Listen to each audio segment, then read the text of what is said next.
Ladies and gentlemen, enjoy your dinner. We'll be back in a half-hour or so to get the program started.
Wherever you are.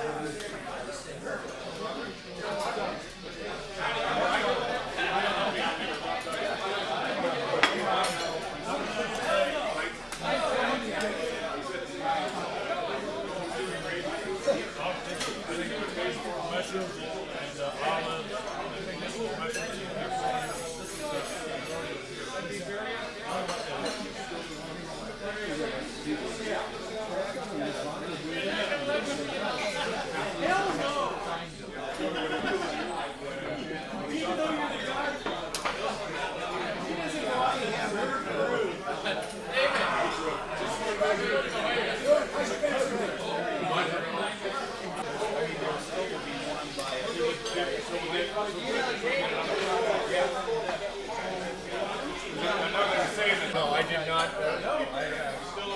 know what? Honestly, I'm kind of a little bit past the typical age bracket.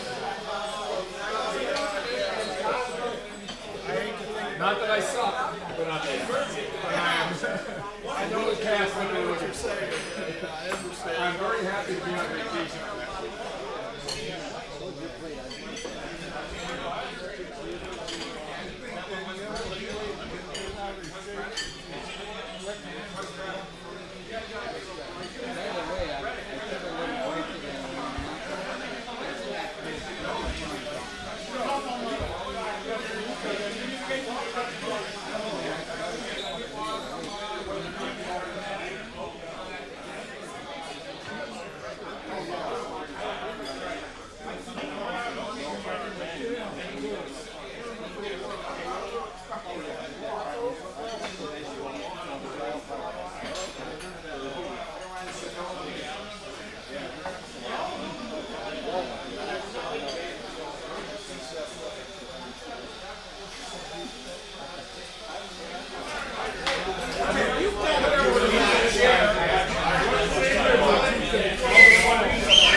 Chairperson on behalf of Tommy Carlson.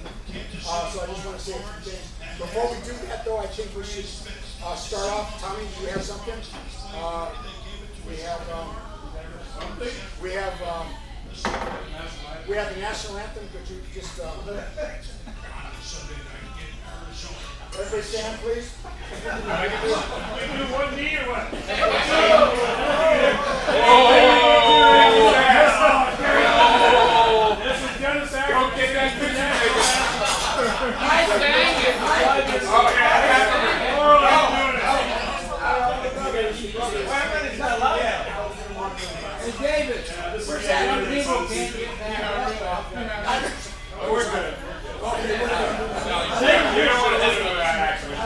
I want to see Libby's picture in the paper.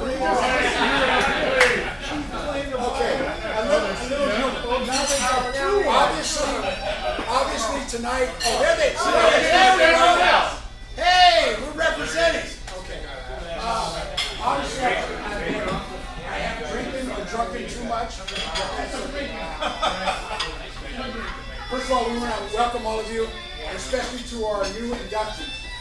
I'm going to call your name if I can remember who the hell you are. And you can stand up. First one, Mike Russell. Mike, where are you?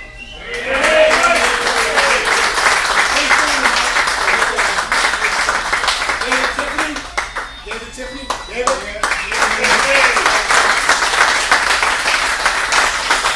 Mike Morrow.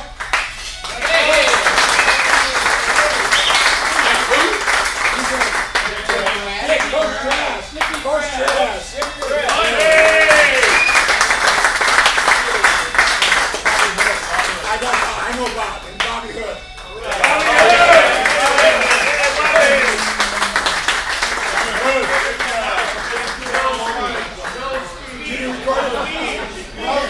You can have a seat, please. From all of us, welcome to the club. Congratulations. It's a very exclusive club. Congratulations. I gotta believe at this particular point that I don't believe that there's any other place, I would say in America, that does what we do. I'm sorry Mike is not here. This was his baby that he started. That has a local Hall of Fame for officials and umpires and referees and anybody that had a whistle in their mouth at one time or another. So we are on the cutting edge of this. And I think the show that we have close to, how many tomorrow night? We're pushing 280. 280. And inducting only 5 people, that's pretty good. So we hope to see you back every year as inductees here and also at the banquet. We're very proud to have you in this. It's a great honor. Once you receive that tomorrow night, that you will feel this. Now I was asked to have all the alumni that are here. Would you please stand and start with Frank And if you can remember, which I can't when you were inducted, give the year. But if not, I'm just going to tell you what. If you're not, you're out. you're out. 2015. Frank O'Connell, your name please. Frank Alfano. Hey, 2015. Ed Zapolsky, 2015. Tom Abels, 2011. Steve Cooper, same as Mike Harris. Bob Bain, 214. yeah, everybody. Eddie Castello, 2013. Stand up. Did you say oi or oi? Thank you, Woody. Phil Tell, the same as Cooper and Carey. Carl Goff, 2011. Rusty Reiner, last year. Stand up. Yeah, Jesus Oh, Christ. I'm sorry. Last year. Dennis Ackerman and sang the national anthem. Thank you very much. 2013. Bob Duggan, 2006. Al Evans, 2008. We miss you. You're just kidding. Ron Filson, 2012. No, you weren't. 2011. 2011. Fred Carbone, 2000. 2000. Tom Wood, 2012. What you say, Bobby? Over here? Bruce Morehouse, 2013. Oh, we were this year. Bob Kaufman? Bob Kaufman, 08. Nacho Tours 2013. Don Carey, 2010. Mike Carey, 1865. Mike Vickers, 1864. Tim Fillmore, 214. Anywhere we missed. Woody, where are you?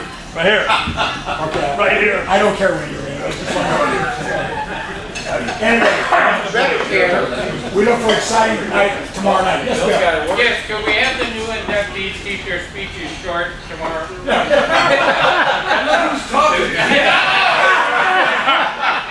You have to understand, anything after 8 o'clock, he has to DVR on the TV. So we know how he has to be in bed. Yeah, 45. This went 16 minutes when we got up on stage.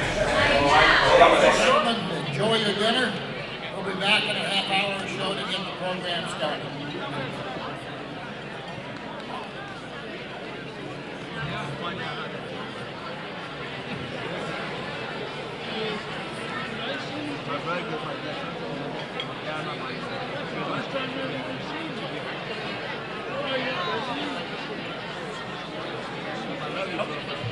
Testing, test. Better late than never. We had a lot of traffic to deal with tonight. So we would like to take just a quick second of your time. If you'll take a pause, I'd like to introduce at this time Pastor Samuel Wilson Jr., who will lead us in our invocation. I do apologize. There was a big accident down on 16th. I was trying to get here, so make this quick. Just bow your heads. Heavenly Father, we just thank you for another opportunity, Lord, to come before you to honor those who have been inducted in the past and those who will be inducted today, Father God. We ask now that you'll bless the food, Father God, that you'll bless the hands of those that prepared it and those that are serving it. Father, make this meal not only nourishing into our physical bodies, but make it nourishing into our spiritual bodies as well. Lord, and we just thank you again for all those and all the friends and fellowship we get a chance to have this evening. In Jesus' name, amen. Thank you. Thank you, Pastor Wilson.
Well, when I turn the music off, I know it's time for me. So good evening once again. First of all, a special thank you to Wild Time Catering and their staff for the meal that we just completed. I hope everybody enjoyed it. Enjoy your dessert, coffee, and whatever, and we'll get started. At this time, I would like to introduce the members in attendance tonight who've already been inducted into the San Diego County Sports Officials Hall of Fame. Now, these are the ones who are here. When I mention your name, if you would please stand, and then at the very end, we'll give them a great round of applause. Please hold your applause until then. So the first induction year was 2006, and from that year, we have Bob Duggan and Phil Gutierrez. 2007, David Alberstein, Joe Harris, and Mike McDonald. 2008, Steve Cougar, Cal Evans, and Bob Kaufman, Linda Powell, Jim Simmett, and Bill Tellis. From 2009, Mike Pasalo, Fred Carbone, Jim Giblisco, Dave Libby, and John Paulette. From 2010, Don Carey, Ken Holly, and Terry McIntyre. From 2011, Tom Abels, Christina Drum, Ron Pilson, and Carl Goff. From 2012, Andy Castagnola, Thomas Wood. 2013, Dennis Ackerman, Bob Bain, Bruce Morehouse, and Ignacio Torres. 2014, Tim Fillmore. And 2015, Brad Griffith, Rusty Reiner, and Ed Sapolsky. How about a big round of applause for all these people?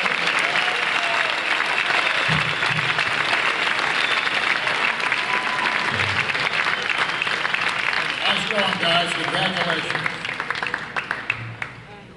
And it's now my pleasure to introduce Dave Libby, Chairman of the San Diego County Sports Officials Hall of Fame Committee. Dave?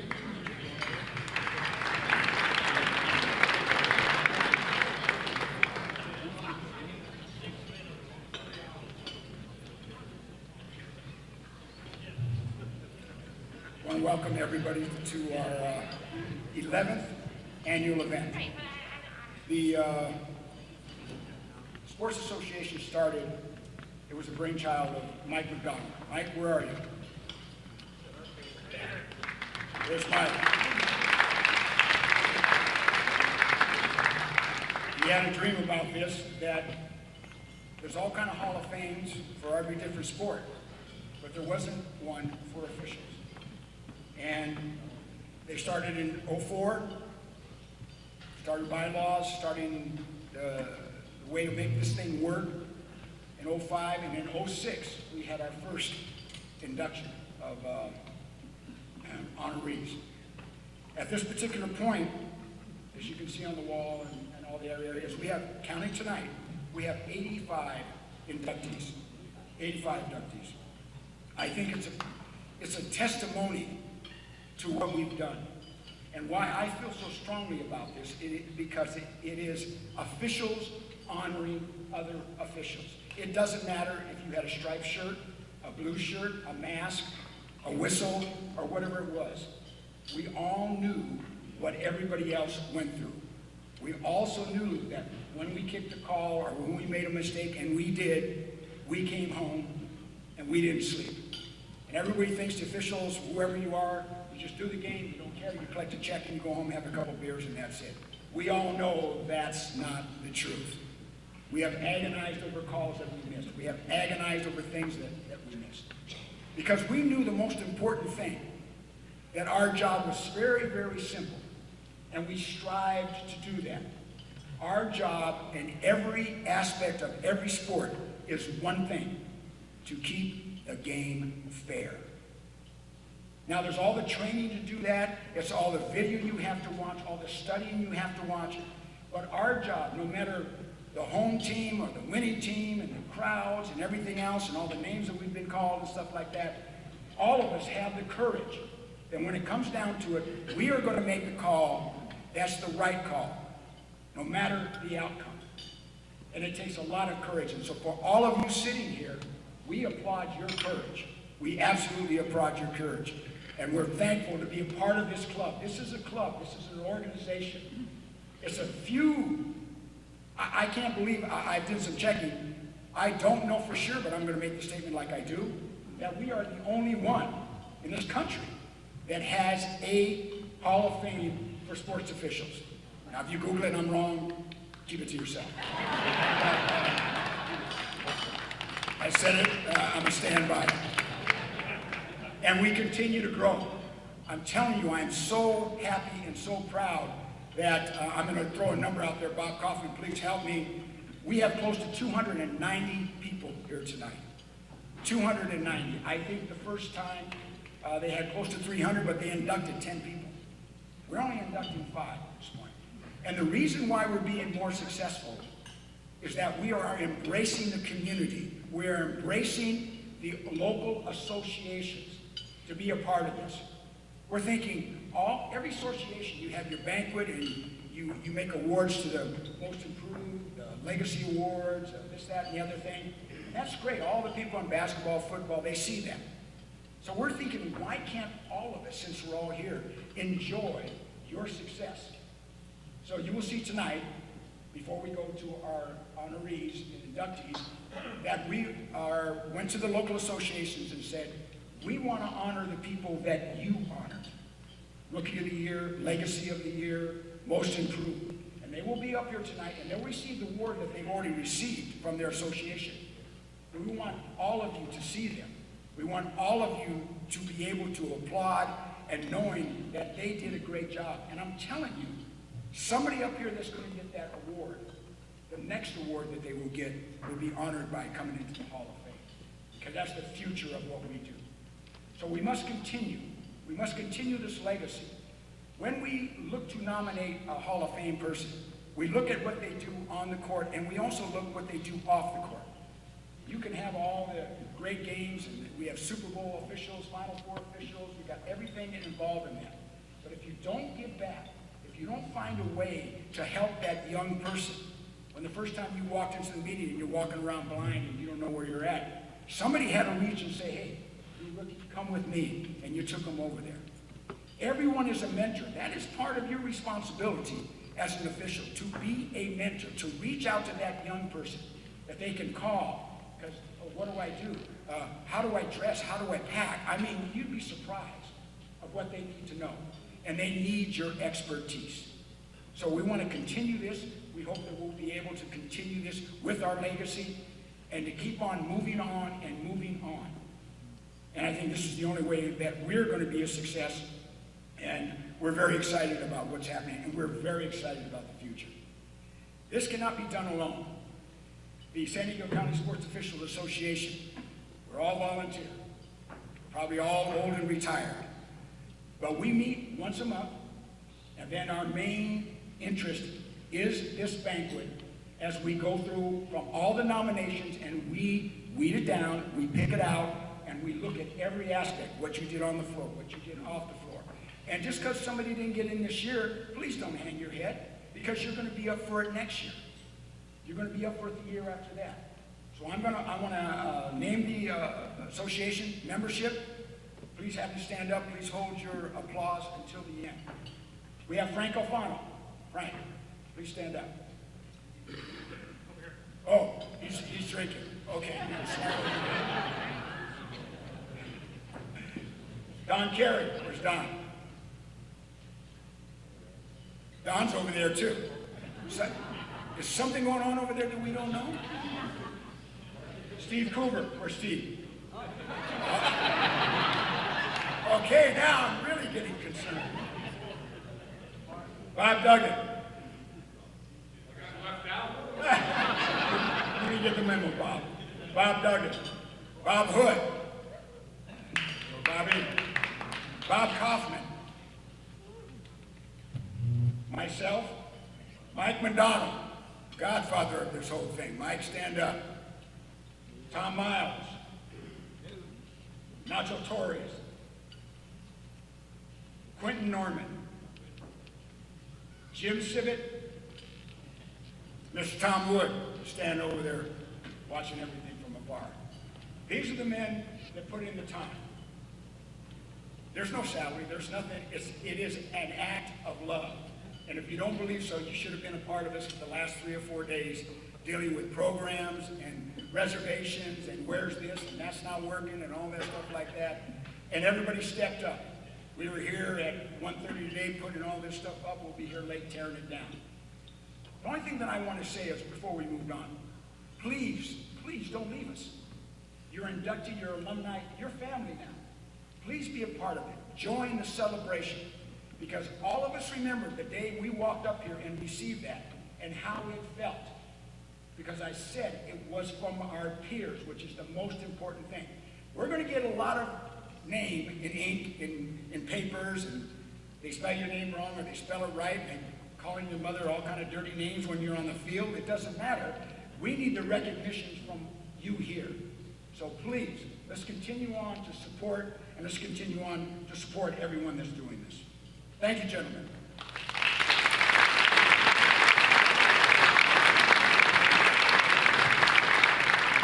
Before we go any further, I'd like to put out some thanks to individuals that helped us a lot.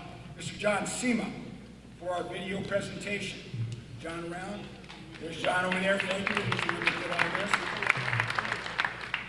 This lady has been with us I don't know how many years, and she loves it, and she does an outstanding and a great job. She's a photographer. Carol Lynn. Carol, I see you back there. Give her a big hand, but she really does a good job. The woman behind the scenes, which there always is someplace to take care of these men here. And she's done a great job. She worked hard for us. Lauren Spence, where are you, Lauren? Did she leave? Don't tell her. She's here?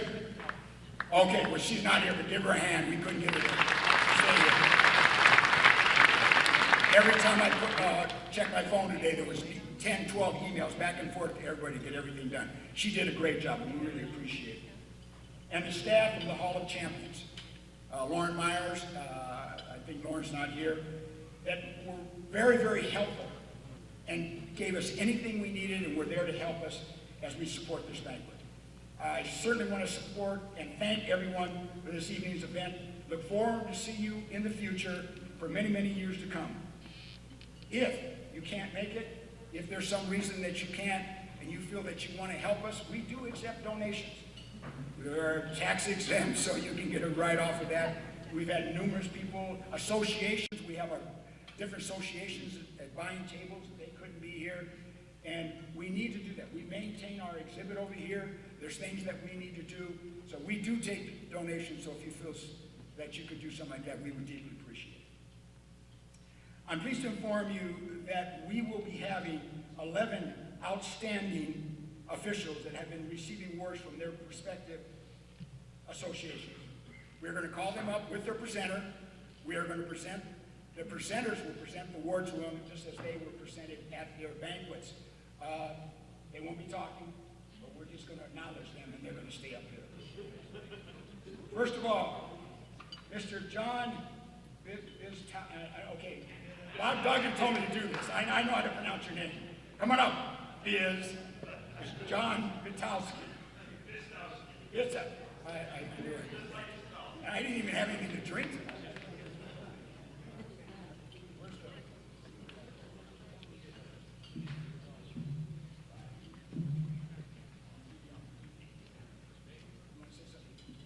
San Diego County Lacrosse Officials Association for all the hard work John puts into training, officiating, and the president of our association for the last 3 years. We've honored him with a legacy award for the outstanding official of the San Diego County Lacrosse Officials Association. Thank you.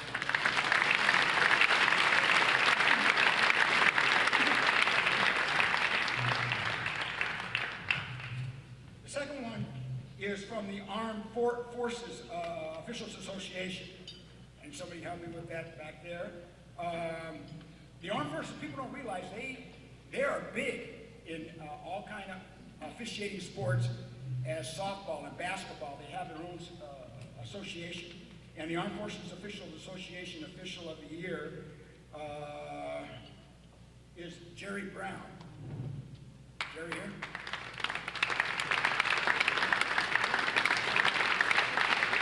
Come on up, Jerry. Come on up.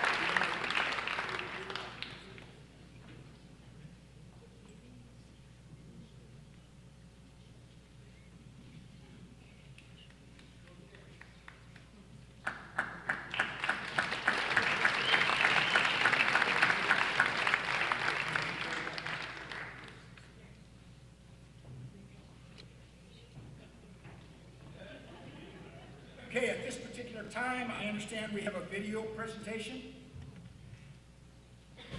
This is for the Legacy Award. The Legacy Award goes to one of my best friends in my life, Rich Berg, who sadly passed away in February. His commitment to the association, to the game of baseball, was amazing, and he is sorely missed. His kids are some of my best friends, and congratulations to the Berg family. Mr. Berg, please come on up.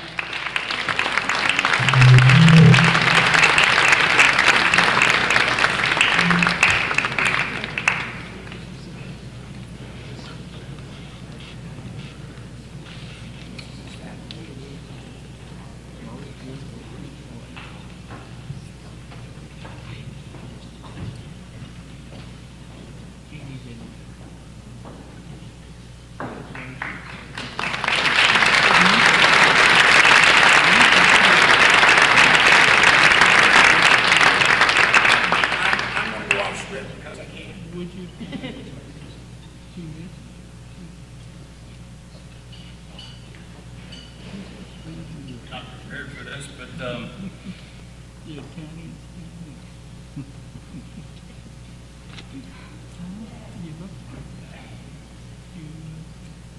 my father was here tonight, I know that he would be very honored and humbled to receive this award. He touched a lot of lives and pointed people in the right direction, myself included. So, on behalf of my father, thank you very much.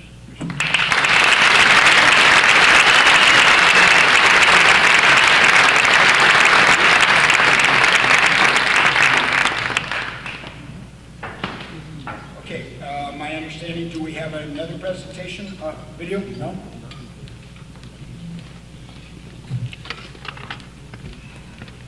Bob Harris.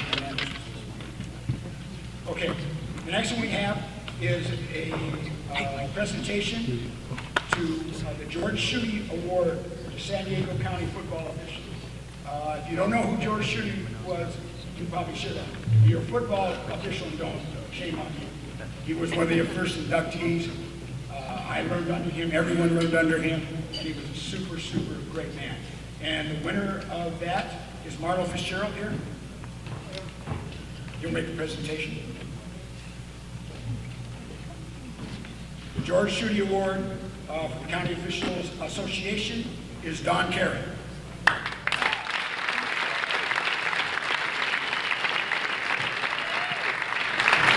I'll just say one quick thing.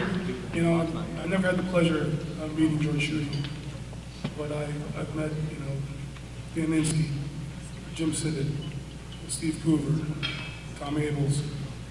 The list goes on. Don Carey is one of those men that taught me and really taught me how to pack my bag before a game, or those little things that we don't know. And they learned all that from George Schutte. That's all I just wanted to say.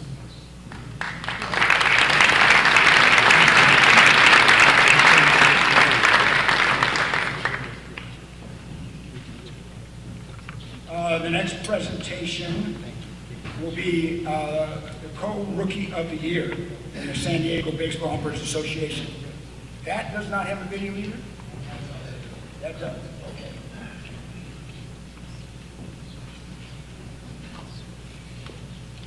2016 Frank Bustich Rookie Award goes to Larry Dillman and Adam Shack, two outstanding members from the rookie class last year that have proven to be hard workers and reliable members of the association. Congratulations to you guys.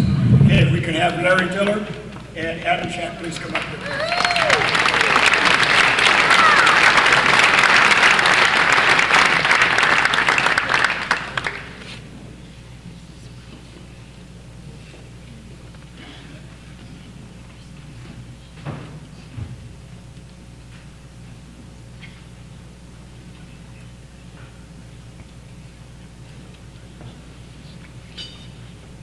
To let you know, Brian Winters, he couldn't be here tonight because he's a pro baseball umpire and he's working. So he was unable, but he really wanted to be a part of this, and we thank him for the video that he did. The next one is, is Tim Fillmore here? Which one are you?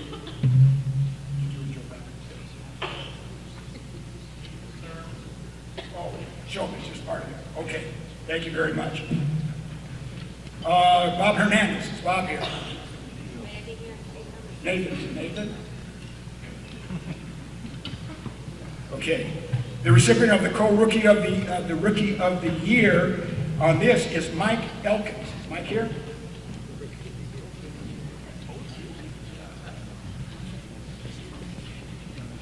Oh, I'm sorry. A Special Achievement Award, not Rookie of the Year. Okay. Mike, would you please come up? Thank you.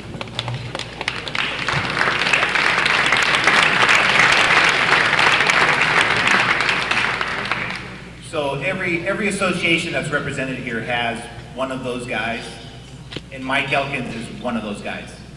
He's just the guy that does everything for the group and really doesn't ask anything in return and gives his heart and soul for the betterment of everybody out there. And it's just a real honor that I'm able to stand up here and present this award to him for just being such a great, inspirational person in our group. So I just really wanted to thank Mike and let him know how much he's appreciated.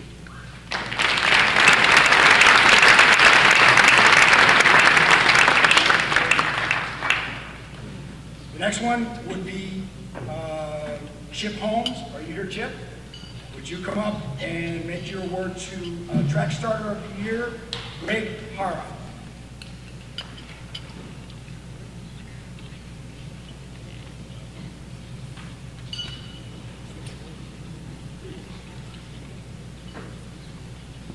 Let's give him a hand on the way up here.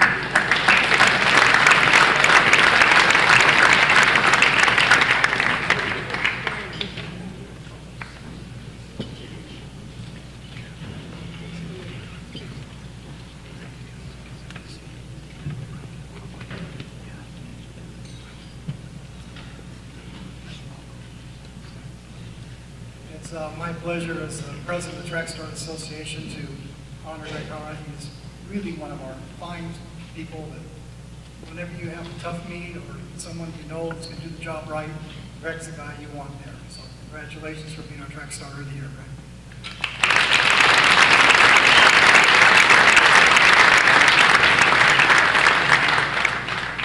Quick side note, when I saw that Greg's name came up, I said, I remember that name. I walked over and saw him.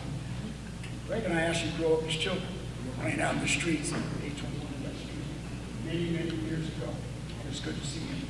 Congratulations to you on that. Okay, I think we're at the point, now we're in the North County Basketball Association. Mike McNeely, past president, would you come up and make the award to Jeff Wood?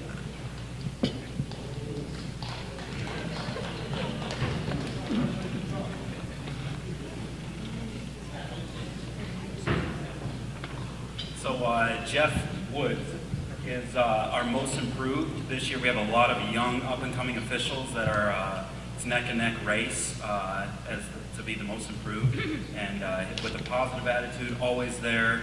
You know, assigners can appreciate this. At the drop of a hat, he'll go work those games. So we gave him the most improved award for North County Basketball Officials Association.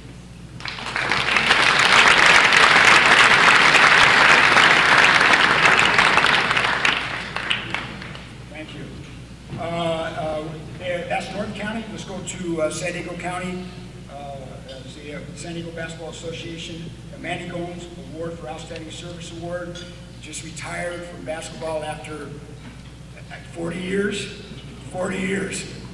And he's the one that was selected to receive the award. And John Irving, President, would you please come up and give him the award?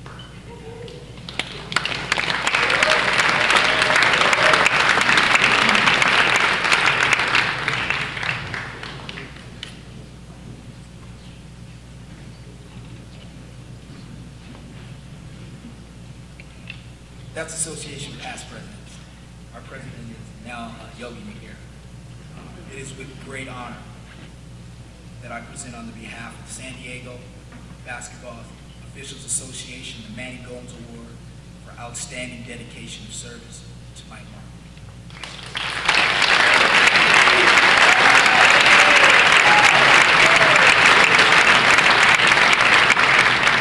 And the last one we have is,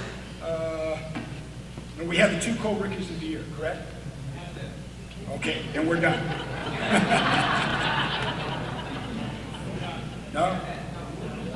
Ryan. Oh, Joe Ryan. From Pacific. Is Nathan Thurns here? Nathan? Oh, you're back. Okay. Joe showed up this year bright-eyed and bushy-tailed, big-eyed for the first couple of training sessions, and did everything that a new official needs to do. He asked a lot of questions, worked hard, and really improved his game. So it's my honor to recognize Joe for Rookie of the Year. Thank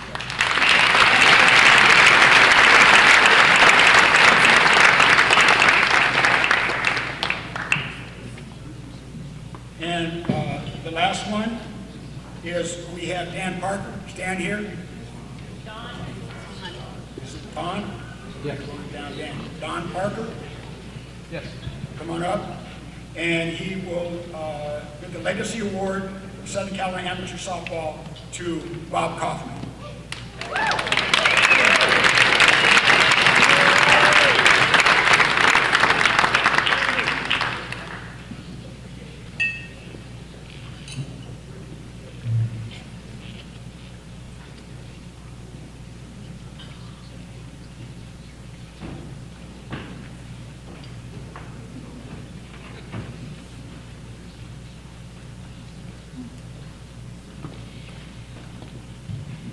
So when we started this, they said we weren't going to be able to say anything.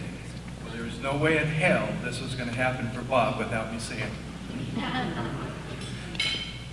Bob has been involved in softball, many organizations for many years.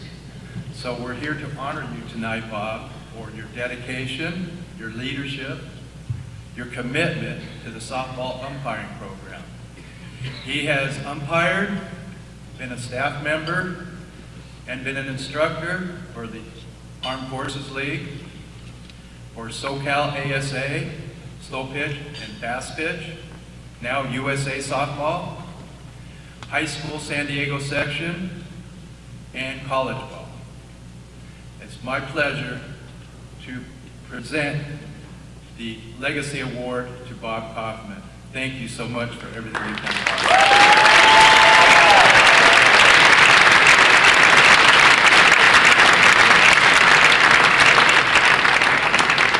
Forgot one thing.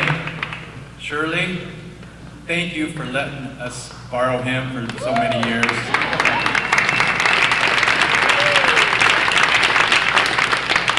Gentlemen, I want to congratulate all of you. This is an honor, and we're very, very happy we had the opportunity to present you to the entire class and people that are involved in this. But we decided as an association that you're all worthy, that you've all done a great job. But we decided last year, and we are going to make it official as the official of each sport. The official of the year. The official of the year. And this year was tough. Everyone deserves it. But this year the award goes to John Bidowski.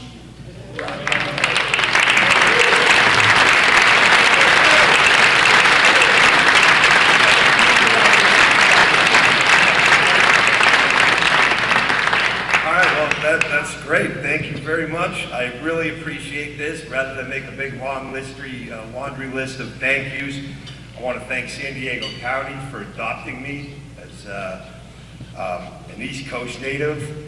And I think it was best said, one of the officials said to me not long ago, really appreciate your training style and personality you bring to the classroom when you do it. And I said, yeah, that's how you guys see me. Back in Boston, I'd just be another guy, but really appreciate this. Thank you very much. I really feel at home now. Thank you.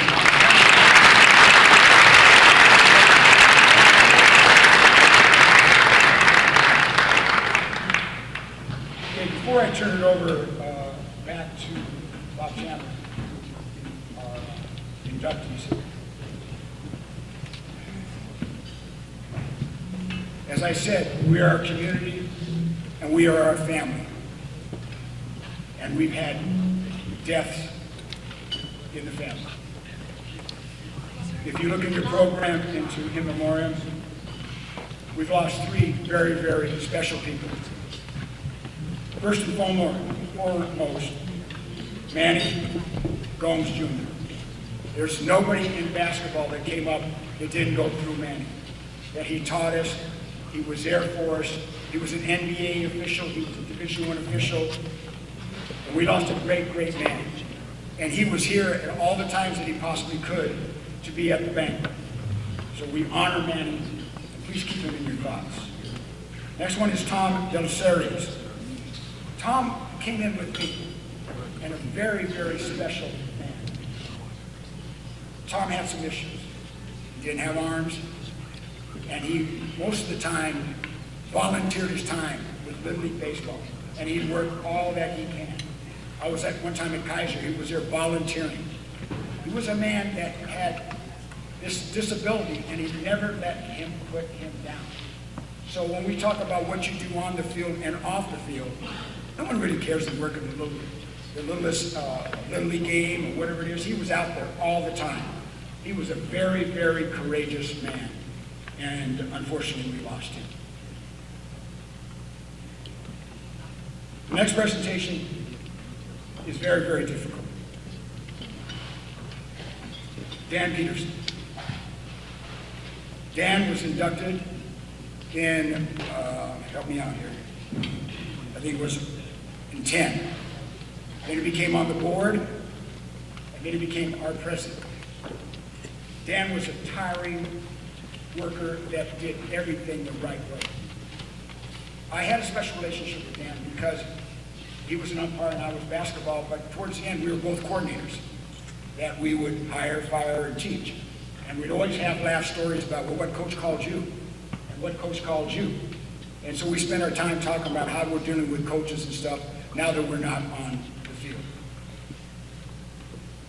He loved this organization and he put his heart and soul into it. One thing I know about Dan, and because we knew certain people in different area walks of life in the different colleges, every time you bring up Dan's name, it's, oh, Dan, great guy. He's a good guy. It can't be said for a lot of us, but I've never, ever heard anyone say one negative thing about Dan. Never. We've been saying some things, obviously, we probably deserved it, but not Dan. He was a great, great man. And unfortunately, like Billy Joel was saying, only the good die young. At this point, I would like to invite Melissa Peterson and her family up on stage, please.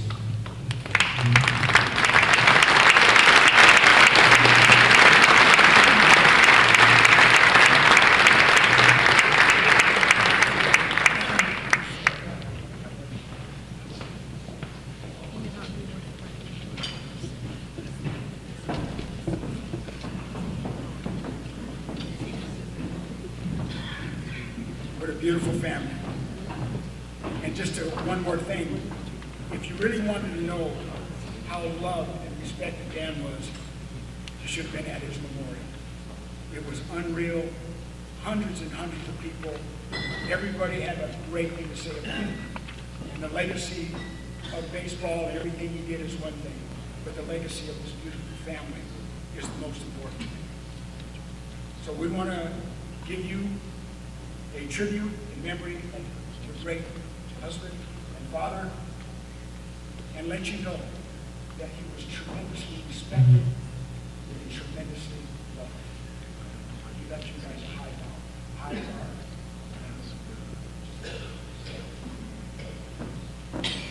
On behalf of Peter and myself, and my mother, and my son Brady, and his twin sister Kathy, his niece Jordan, and his nephew Brian, we just say thank you. Dan loved the game of baseball. He loved officiating. He was a man of integrity, and he loved teaching other people about the game. He gave back to it. He gave back a lot. Just say that. Congratulations to all of you being inducted tonight. It is a great honor. You will remember forever. Thank you.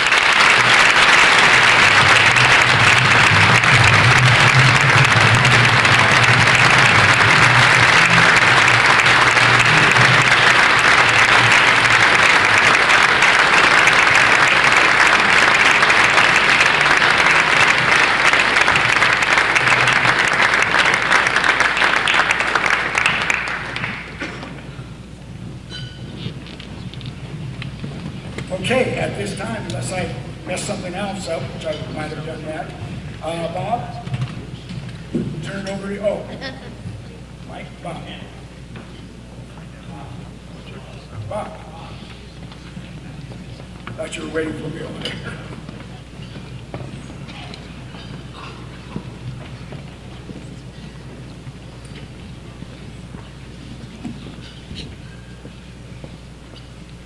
All right, time to honor the folks from 2016.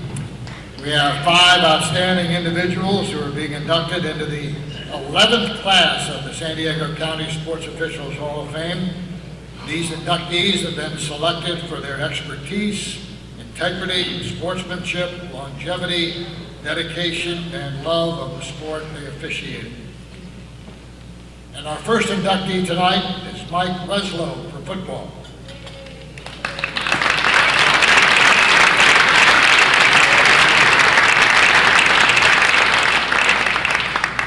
Mike started football officiating in 1983 with the San Diego County Football Officials Association, and for 20 years did high school and youth football games throughout San Diego County. In 1990, he began officiating junior college and small college football, and in 2003, he was promoted to the Pac-12 Conference, where he officiates today as a side judge. He's also been on the officiating staffs of the Mountain West Conference and the Arena 2 football. He's been assigned to 6 Division I bowl games, including the 2011 Fiesta Bowl, small college playoff games, community college bowl games, and 4 San Diego County CIF championship games. In 2010, he was honored by the Walter Zabel chapter of the National Football Foundation San Diego as the Outstanding Football Official of the Year. Mike served on the San Diego County Football Officials Association Board of Directors from 1994 to 2004, president in 1996. He's the San Diego area representative to the Southern California Collegiate Football Officials Association and is the NC2A instructional coordinator of the Southern California Collegiate Football Association. He also is position coordinator for the SCIAC conference since 2010. Weslow is a graduate of St. Mary's College, Moraga, California, graduating in 1975 with a BA degree in Business Administration and Economics. He's an active member in his community, serving on many boards and civic organizations. Mike and his wife Lori reside in Oceanside, have 3 sons, Matt, Mark, and Kevin, and grandchildren, River and Cedar. Please welcome Mike Weslow.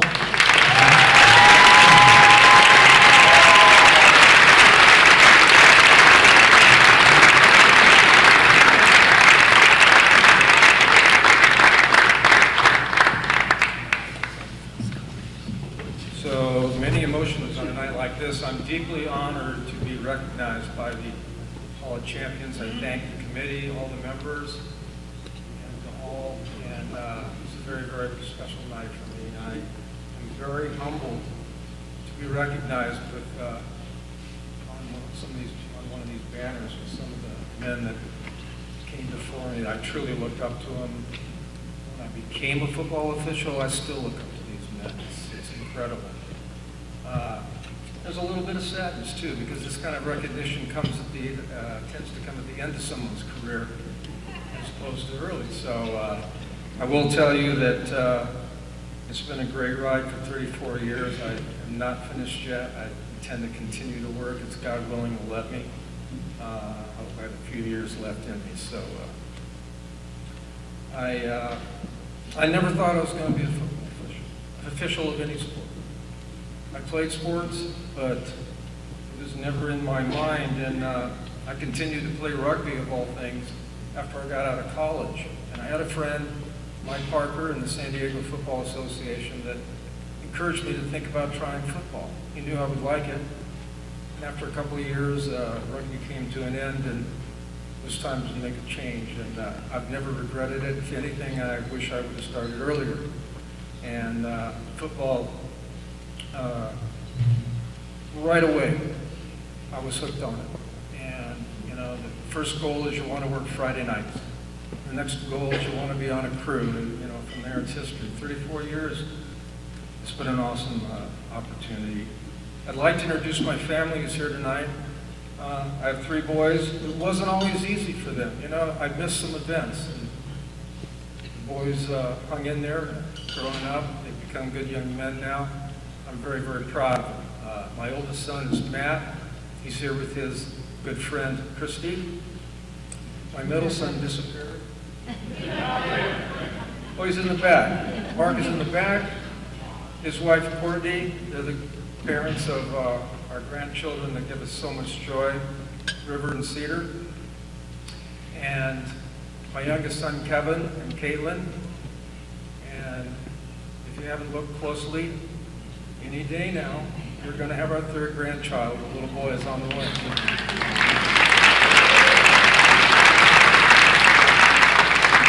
I'm very blessed. These guys have been very, very supportive of me. My whole family has been. I have 2 wonderful daughters now, 2 grandchildren, a 3rd to come. It's pretty special. I also have my brother Ken from the Bay Area came down.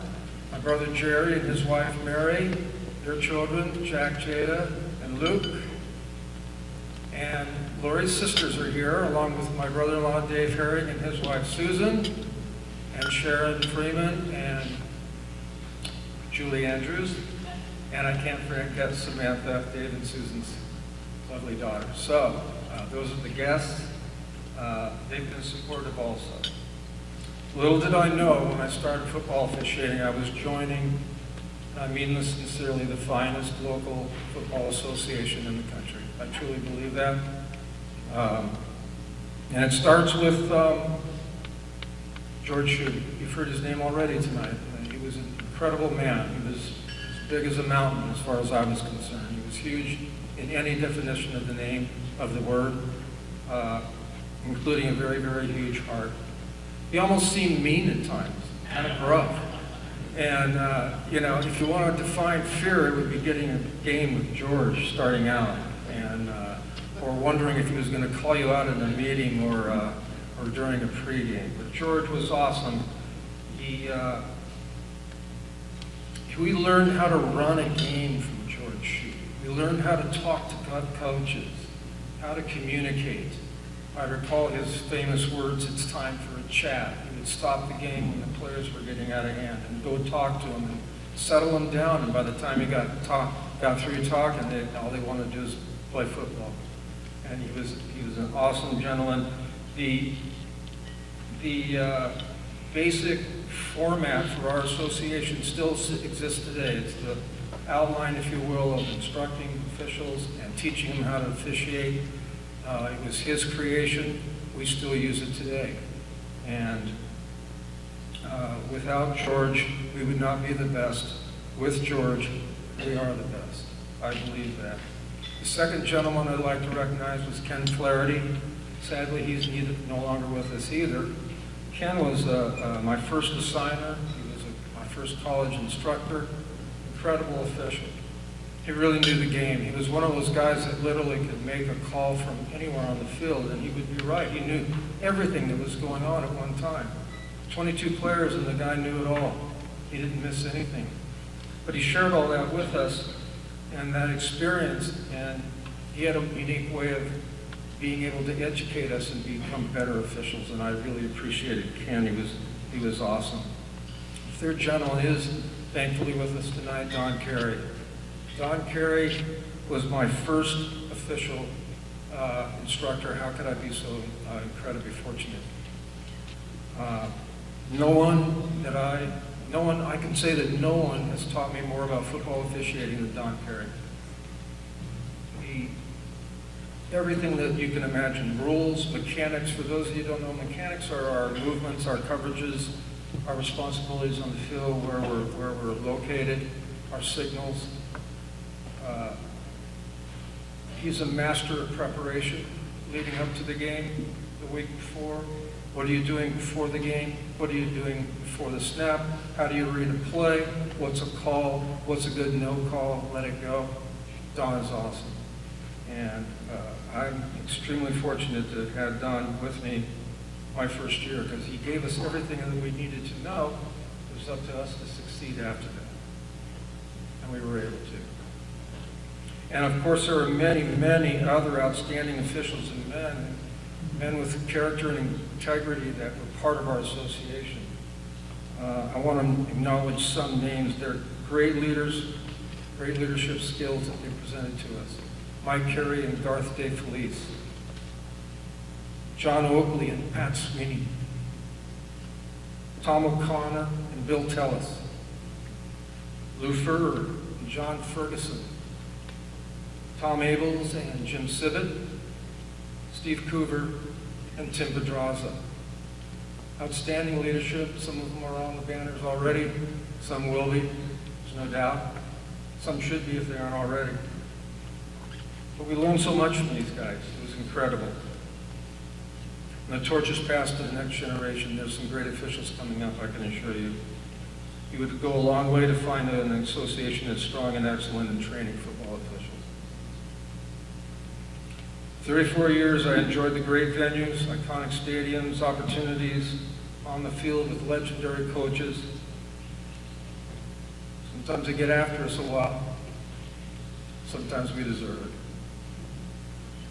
You know, the good calls are long forgotten.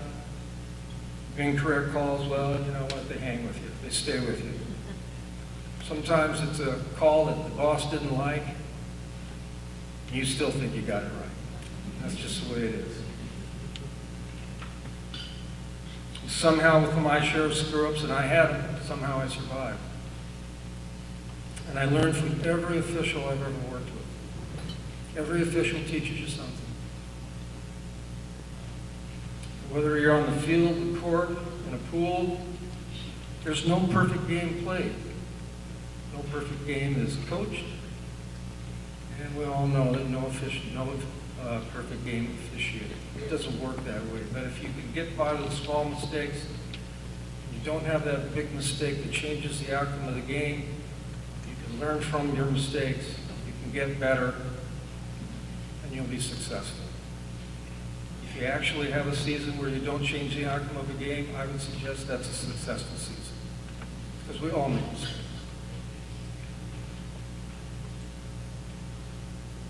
The experiences are awesome. You treasure the emotions. Just think of coming out of the tunnel with the team captains before a game.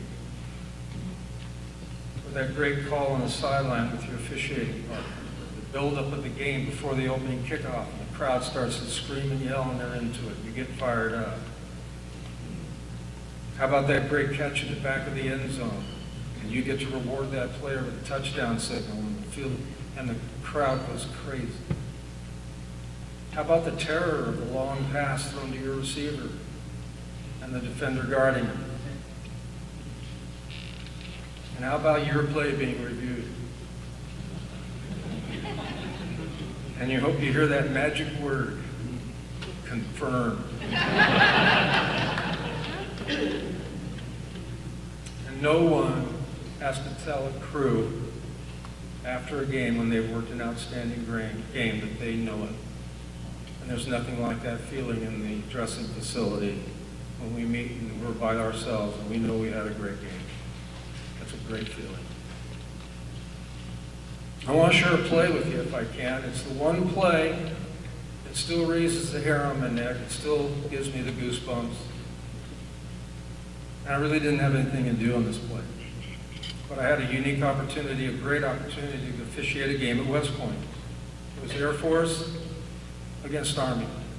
And that's not the Army-Navy game, but it's still cadets versus cadets, and it's still, they want to win, I can assure you.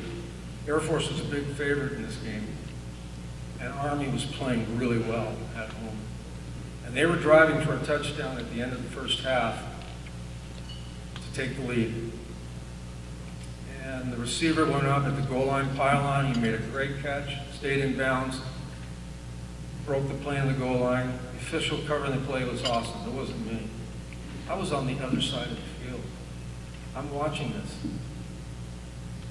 The official raises his arm, touchdown. And right behind him, thousands and thousands of cadets in those long gray coats in their hats went up behind him with a roar you could have heard miles away. It literally was the most awesome sight I'd ever seen on a football field. And I just sit there and looked at it. I couldn't believe it. It was awesome. So the career comes to an end, and it's the guys you worked with. I've worked, believe it or not, with 23 members. I counted them up of the Hall of Fame. 23 guys I've been on the field with. I've been on crews with 8 of them, and there will be more. Guys that and it's the guys that we sweated out the game-winning drive. This time runs out. It's the feeling of receiving a big assignment together. We're going to work that game together. It's the boll weevils on Friday nights, or the lunches at Lucadia Pizzeria. We taught each other, we learned from our mistakes. We learned the game. Lifelong friends like a band of brothers. And they mean so much to me, I would do anything for them. I want to acknowledge these guys. Bob Bain, Andy Castagnola, Cal Evans, Dick Brockett, Michael Mothershed, Scott Riley, Tim Pedraza, Steve Coover, Ed Zapolsky. An awesome bunch of guys. I'd work a game anywhere with them. I wish I could work a game every week with them. They're fabulous. But it's their strength and their courage and their dedication to the game that is so awesome. And there's one other guy I can't work another game with. Dan Inskeep. We miss you, Dan. Tonight, I'm deeply honored to be welcomed into another outstanding group of officials, outstanding individuals. Thank you very much.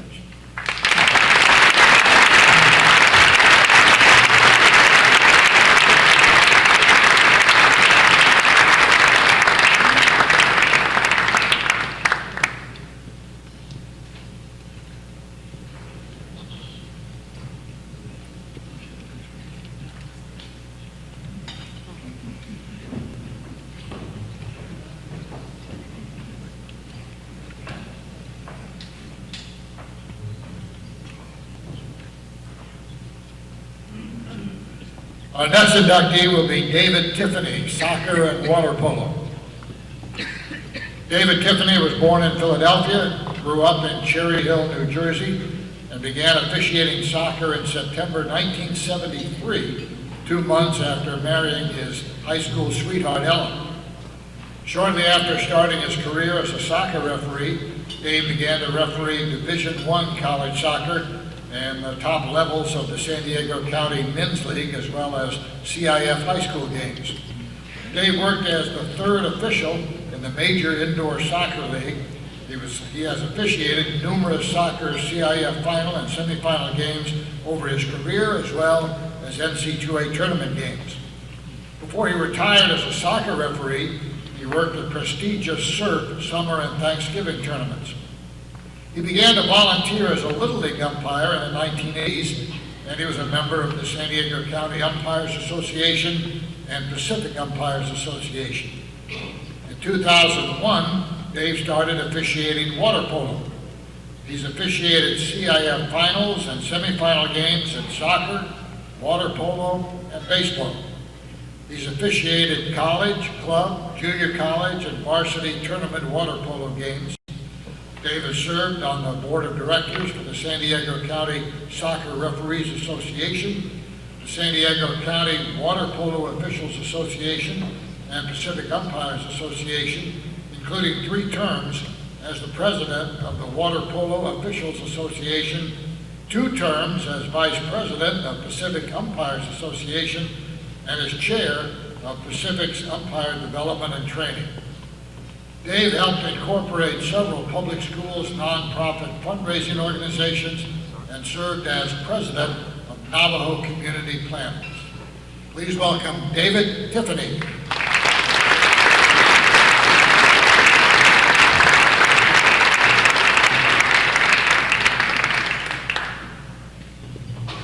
Well, this is amazing, being inducted tonight. I want to thank Frank Alfano, who mentored me through this process, and Mike McDonald, who said this was possible. I've had the privilege of working with both Frank and Mike as an instructor and umpire, and they are both amazing individuals. In July of 1973, I married my high school sweetheart, Ellen. I started law school in September of that year, and we've been married ever since, and I've been officiating ever since. And, you know, that makes it convenient for me. If anybody asks me, how long have you been married? I just have to remember how many years I've been officiating.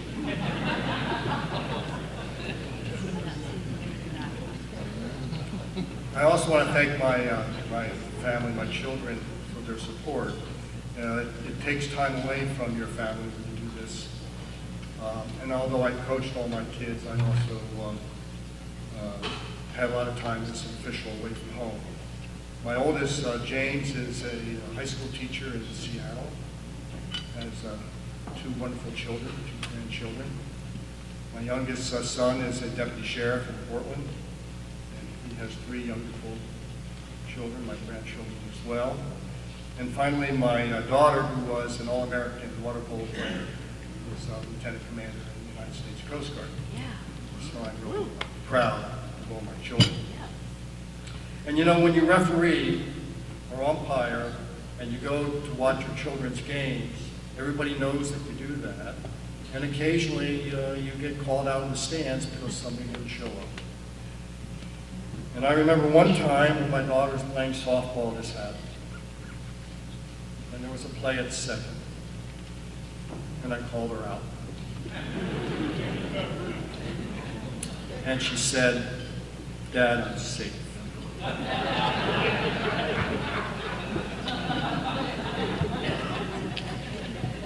When we got into the car to go home, my wife looked at me. She said Kelly was safe.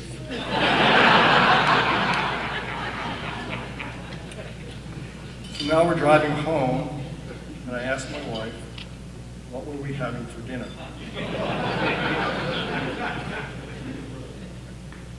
She said, nothing for you.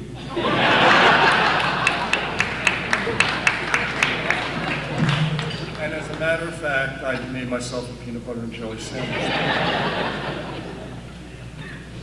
So when people ask you why do you officiate, it's not just the challenge of officiating that really attracts me to it. It's the humor that comes out of the game. And if you get together any officials, you'll always hear them trading stories that are funny. And I want to share a few of them with you. One of my favorite all-time coaches was Gene Wilrich, played for the San Diego Sockers. And Gene, with his thick German accent, when he didn't like one of your calls, would yell, "That's unbelievable." And when I'd officiate his games, if he didn't say it once or twice, I kind of felt bad. But I remember one game he was coaching the Scripps High School girls team. And his players were putting through balls up past the defenders, and his offensive players are running to try to catch up to the ball, and Gene is running down the sideline yelling, "Run faster, run faster." And every single time, and it must have been 6 or 7 times, the ball rolled all the way to the goalkeeper. So finally, I ran by the sideline and I looked at him and I said, "Gene, don't you know you can't coach speed?" And Gene looked at me with all sincerity and said, "But Dave, I want them to run faster." I was out doing a game at San Diego State, a women's game, and there was a pass down the sideline. And it went and it curved out of bounds and then went down the line, and I was the linesman and I raised my flag. And I'm standing at the bench with my flag up, and the referee didn't notice it as he's going down the field of play. And the coach is right there, Chucky Clay. Now, Chuck and I had a long history together. I probably threw him out about 3 or 4 games. And the play was going on, and it was really, really good offense. And I turned to the coach, I had my flag up, and I said, "I think you're going to score a goal." And he looked at me, he gave me this look, and it was pass, beautiful curving shot up in the middle of the corner of the goal. It was a goal. And I had my flag up. And everybody's cheering, and I looked at the coach, and I said, "Well, I was right." And I was umpiring at Poway one day, and there was this, I was doing the plate, and I'm at the plate for the plate meeting, and there's a guy in the stands heckling me. And finally he yells at me, he says, "What's a water polo referee doing umpiring?" So I turned around to see who the heckler was, and it was the CIF commissioner. True story, isn't it, Dennis? And I love good heckling, especially if there is a heckle that incorporates a movie line. And I was doing a women's club water polo game, and I ejected a player, and she had to swim over to the corner where the ejection is. For you people who don't know water polo, that's the penalty box. And her boyfriend stood up and yelled at me, "Don't put baby in the corner."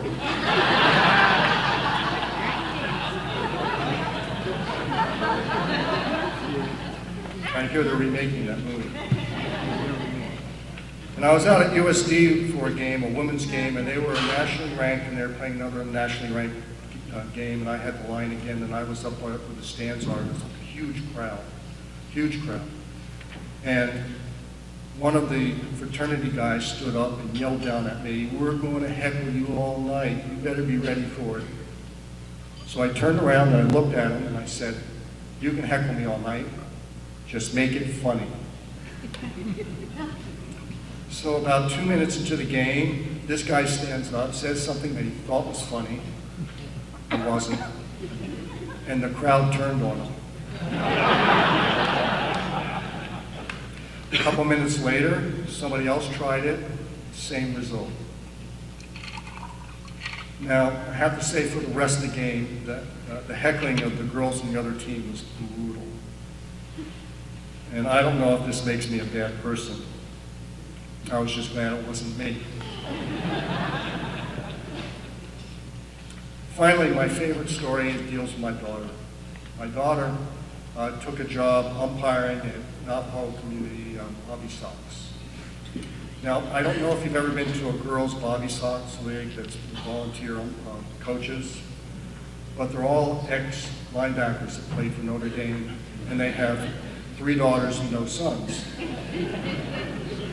And she was worried that, these guys are going to come out and argue, and she didn't want to have the arguments.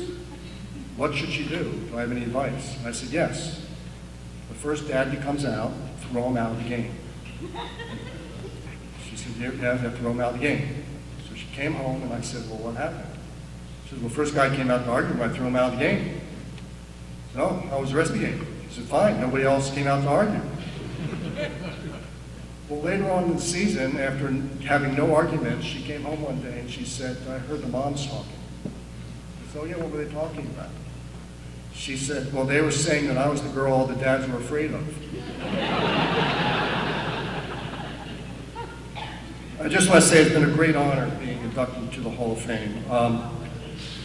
And I've gone through the list of all the people in the Hall of Fame I've had the privilege of working with, either administratively or as an instructor or out on the field. But I've had the opportunity to work with Debbie Ehrenstein, David Aberstein, Dennis Ackerman, Mike McDonald, Frank Alfano, Steve Rotsart, Tim Fillmore, Hans Krom, Lee Popejoy, Bruce Morehouse, and the great Dick Draz. I mean, to be put in the same category as these gentlemen is very, very humbling. And I am grateful for the board making me part of this fraternity because of that. Finally, I want to thank all the coaches and the players and the moms, the dads, and the fans who after a game have come up to me and said, "Good job," or "Thank you." Because I'm going to tell you, every time that's happened, it's been a Hall of Fame moment for me. Thank you.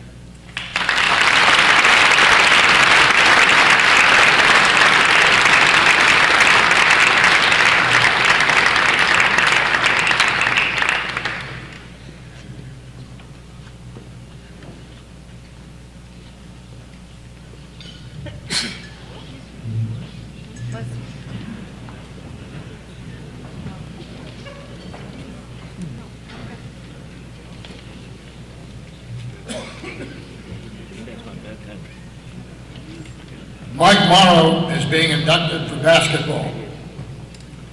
Mike, a San Diego native, began his officiating career in 1975 as a member of the San Diego County Basketball Officials Association.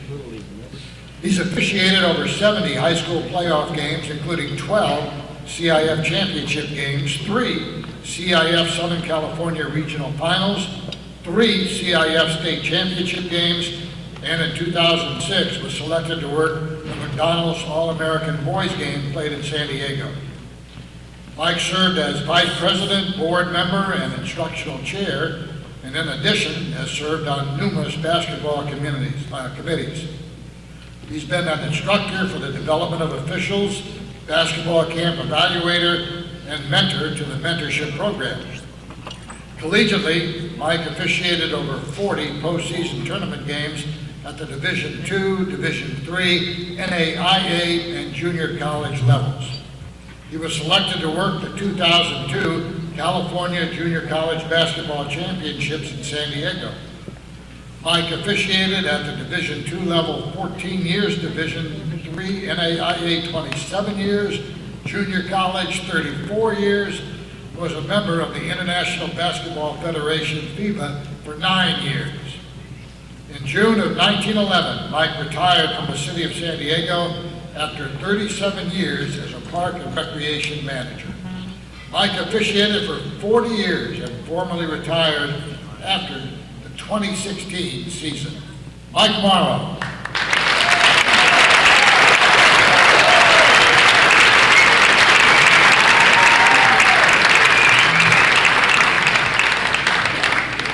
No stories tonight. I'll just keep with it.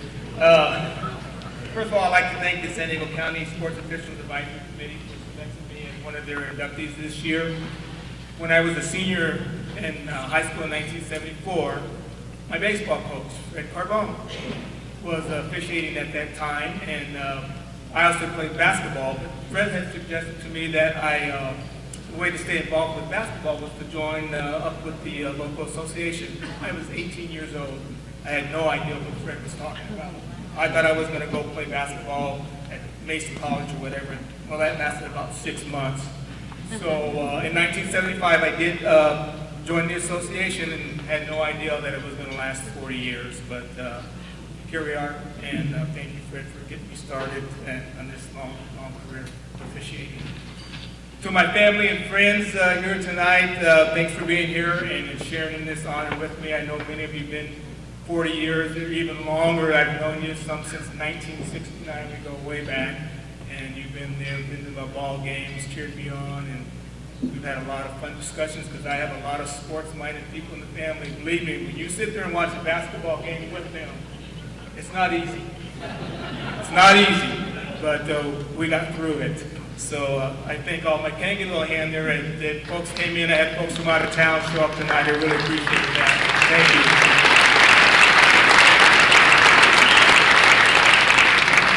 To all my officiating partners, which hundreds and hundreds, thank you for all the games we worked together and the friendships we made over the past 40 years.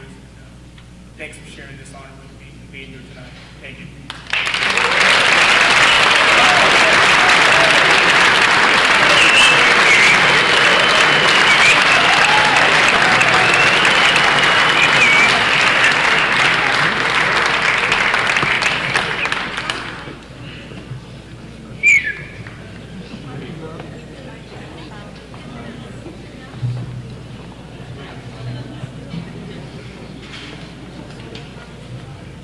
Our next official this evening is Dick Draz, water polo and swimming. Dick Draz grew up in Ohio, graduated from Kent State with a bachelor's and a master's degree. He's been married for 61 years to his wife Helen and has 3 grown children. He joined the staff at Crawford High School in 1962 and retired in 1991 as the head swimming and water polo coach. He then coached the swimming and water polo teams at Mesa College for 9 years. Dick rejoined 2 officiating associations, San Diego Water Polo Officials Association and San Diego Swimming and Diving Association, which he helped develop many years earlier. He also officiated club water polo and U.S. water polo during the summers. He became the San Diego section CIF tournament director for boys and girls water polo and meet director for boys and girls swimming. As a water polo official, he's officiated first round, quarterfinal, semifinal, and CIF championship games. Dick became the men's and women's water polo and swimming assigner for the Pacific Coast Athletic Conference. After the dual meet season, he also officiated at the conference swim championships.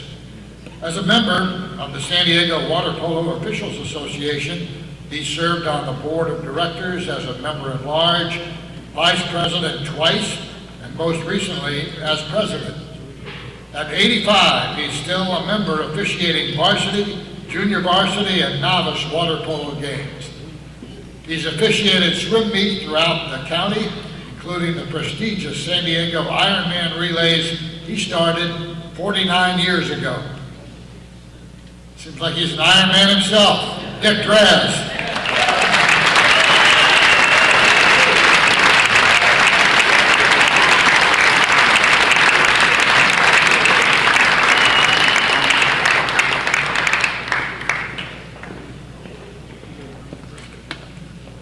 First of all, I want to say and correct some of you. I am not John Shacklet.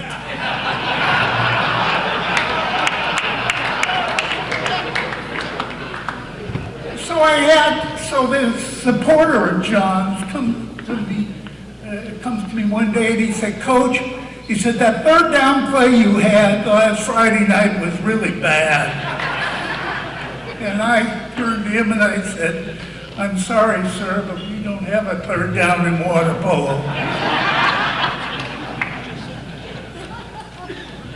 I want to thank the Officials Association Selection Committee, and especially John Woods, my mentor.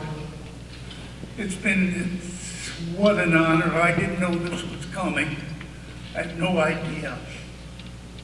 But I want to file a disclaimer because I'm also on the committee for the Legends Coaching Committee. And I am the guy that times the inductees with their 3-minute speech. So, to you members of the committee out there, Mike Dolan and Jim and I, forget it.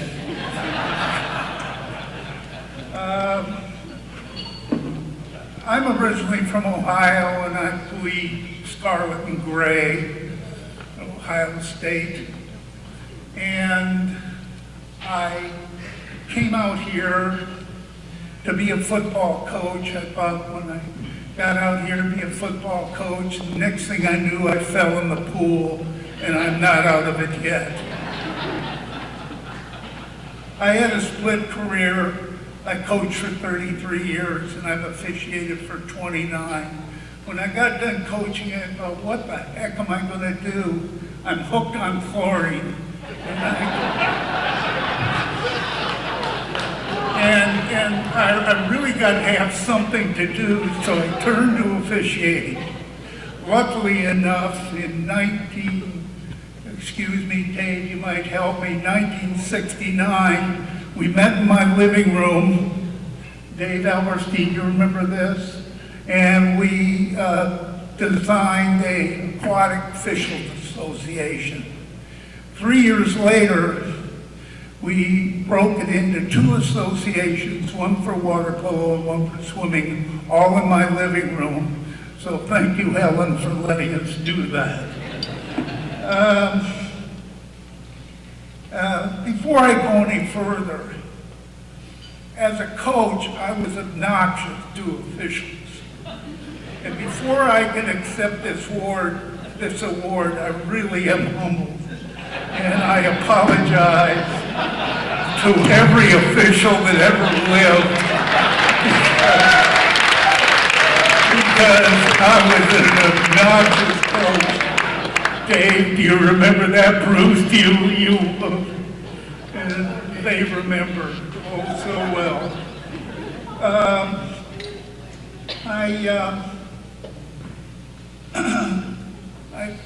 I've been the president with Dave Tiffany of the San Diego Water Polo Officials Association. I've been vice president, I've been member of the large, I've been anything they'll let me do. And I've had some great relationships with officials. Dave Alberstein, who flew down here from Colorado, has been a good friend and a mentor to me a long time. He's from Visalia, and we used to go up there to tournaments. One of the things that will stick out in my mind, if you've ever been on the pool deck with Stephen Rosart, he is also up here as well as Dave. And he's an international water polo official. He's done the Olympics, he's done the NC2As, and to do a semifinal game with him in the CIF was one of my high points. And because I'd officiated with him before, and when I'd make a call, it was always this: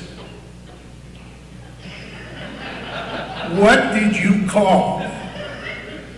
But finally we got it together, and this last game I had with him was outstanding. And we worked well together, and Stephen, I won't forget this the rest of my life. It means a lot to me. Thank you. Gary Hall, another official, has taken me under his wing. Bruce Morehouse, who has been our assignment secretary for 25 years, is now our new president, and believe me, he has given me some games that I really liked and I could handle, and that was easy to do. Thank you, Bruce. And then there's Greg Brock, who handles all our brutal calls, and we've had the chance to talk, and when I just want to talk water polo, I call Greg and we talk for half an hour about rules and things that we have done. Also, David Tiffany, again, congratulations on your induction tonight. He was president first, and I came after him, and then I must not have done a very good job because he became president again. So I guess I was the meat and the sandwich there. I want to thank I see you, Mimi, I just forget it. The San Diego Swim and Dive Officials Association, Paul Bruce, who who was inducted, was my first swim official that I admired. His daughter, Patty Waterman, coached up at Palomar and really enjoyed his instruction. Mike Salstein, who is not here tonight, I don't believe, has also helped our association and given me a lot of guidance. Then I want to go talk about Gary Sadnick, who's one of my own athletes. 49 years ago, Fred Wadsworth and Mike Lamb and I were driving down from an aquatic clinic in Orange County. And we dreamed up the Ironman relays. And next year will be its 50th year of operation.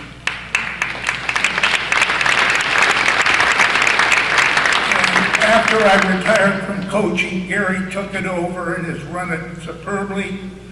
I just hope I can be on the deck for that 50th because it would be fun to do.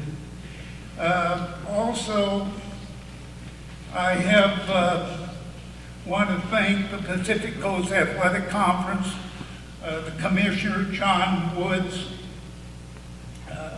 John has decided a couple years ago that I should be the assigner for water polo and swimming officials, and I enjoy that.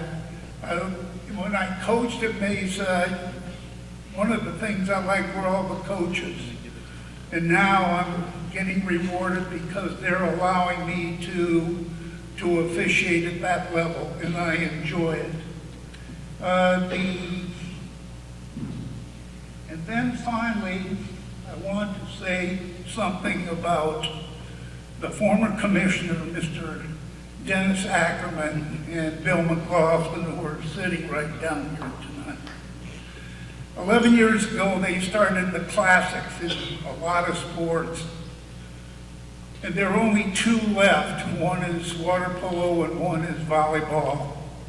And we have the 11th Class Classic, and why he called it my name, I don't know. But he did, and it's still going strong, and we have it for men and women.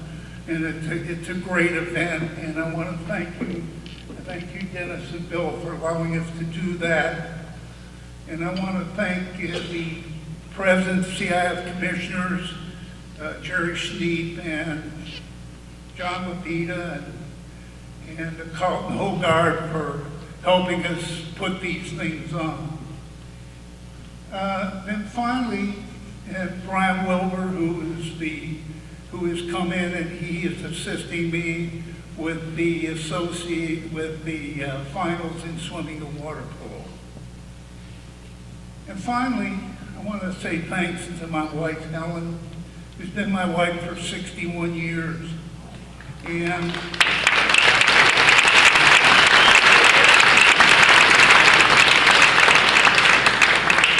I will say this.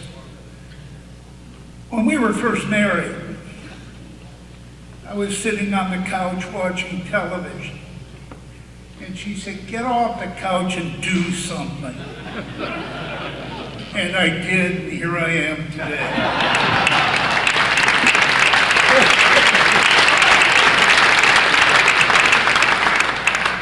So now maybe I can get a little couch time. I want to thank all you people for coming, and especially some of my former athletes here from the early years, and again, the association. Thank you so very much. This is a great honor. Thank you very much.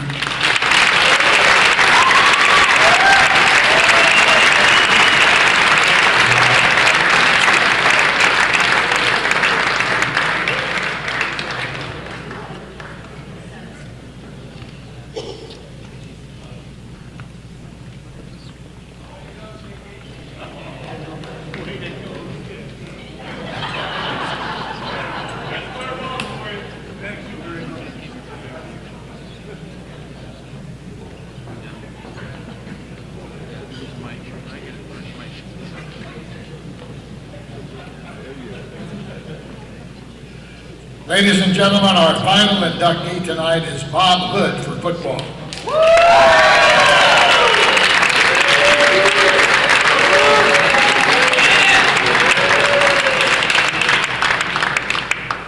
Bob was born in Quantico, Virginia.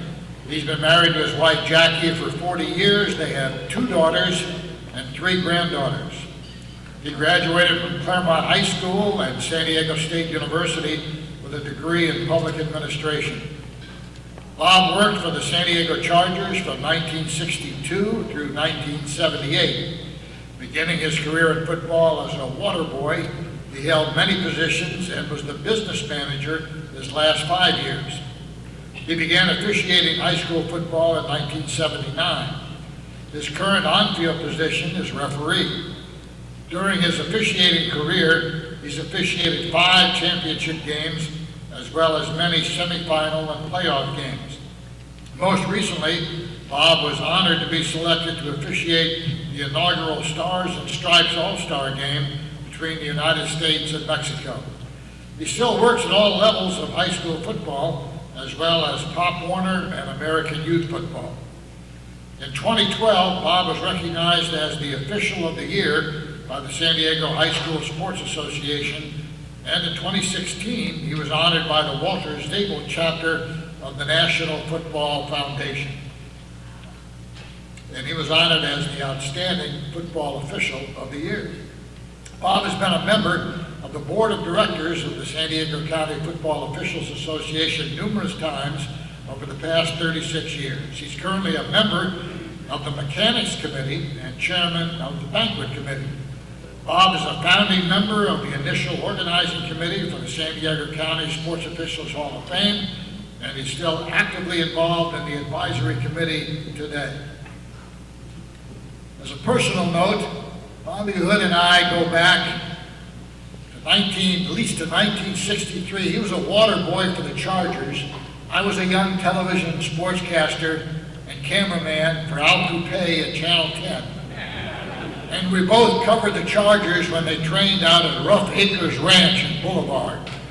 For those of you not familiar, Boulevard is a little community out in the mountains about an hour east of San Diego. It was a very unusual training camp, and by the way, it's the only year the Chargers ever won an American Football League championship. I'm sure it was because of Bob Hood as the water boy. Bob Hood.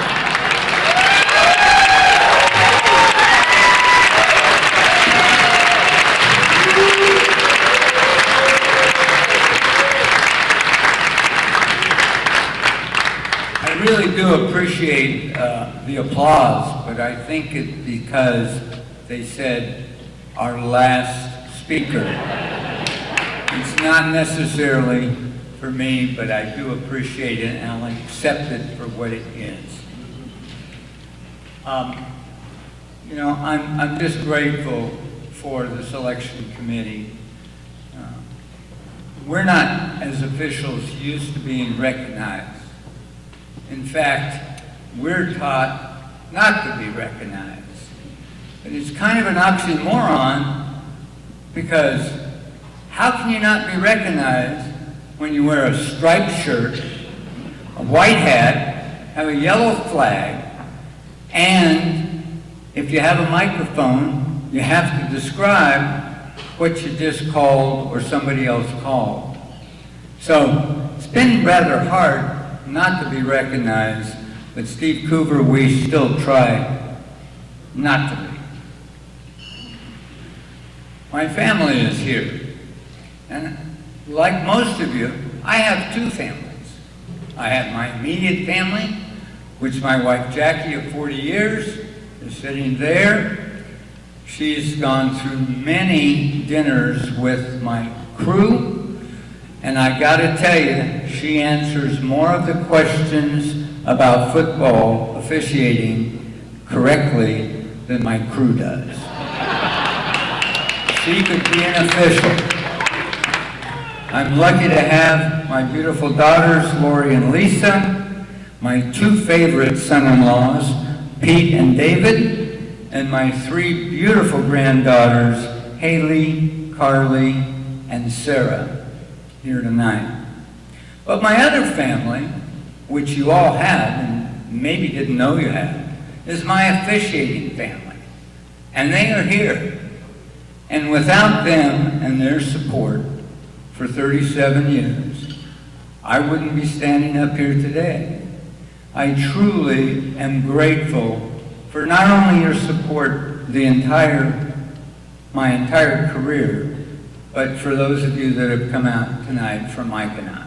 Thank you all very much. You're very special to me. You know, we're taught to let the coaches have the last word. Sometimes that's pretty difficult. It's kind of like being married. You want your wife to have the last word, but you're not sure that you really want to give that up.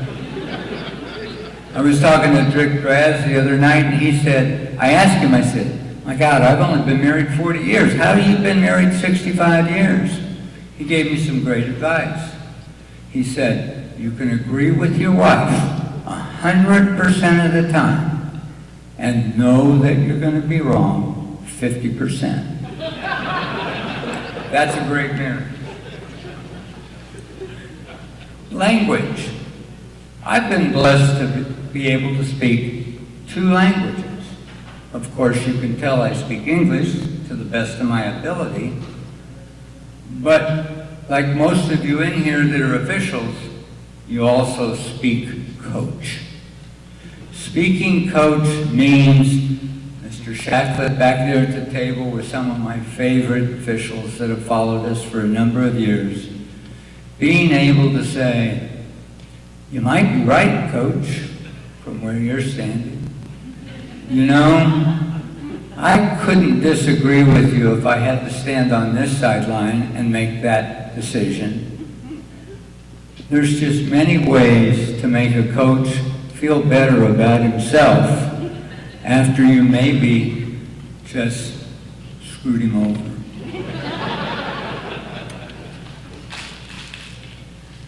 I've had the privilege of officiating for 3 Heisman Trophy winners out of 4 that are here from San Diego.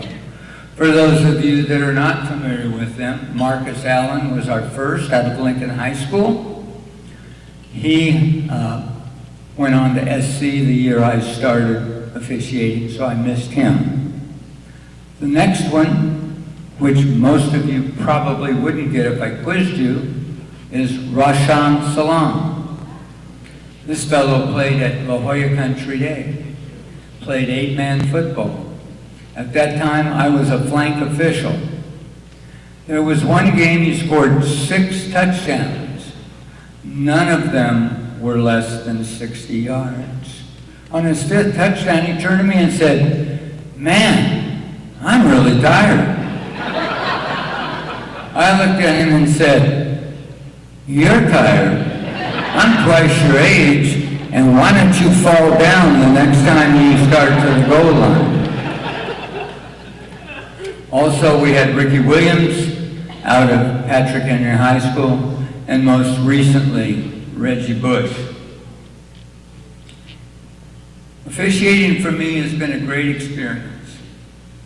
It's something that when I started, I never felt that I would be standing here addressing all of you tonight. We officiate because we love it. It's actually an addiction. Most of the people in here don't want to quit, but at some point they have to, due to physicality, family commitments. By the way, Jackie, like some other people had said, I know I still feel badly that I didn't get to go to the Barbra Streisand concert. It's something that I've regretted my entire life.